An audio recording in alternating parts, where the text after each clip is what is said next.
More woes for U.S. planemaker Boeing after the company released hundreds of internal messages criticizing the 737 MAX's development.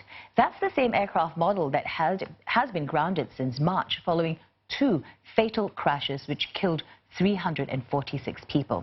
The most startling message was one by an employee who said the plane was designed by clowns who in turn are supervised by monkeys. Messages also show efforts to avoid regulatory scrutiny, with employees mocking the plane, Boeing and the U.S. Federal Aviation Administration.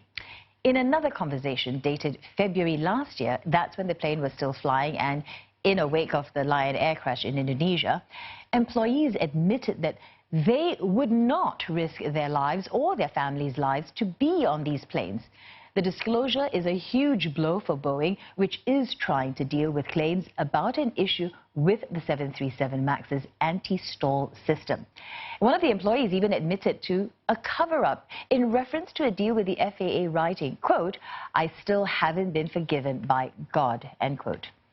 Communications also showed attempts to not make simulator training compulsory for the 737 MAX because of its expensive and time-consuming process.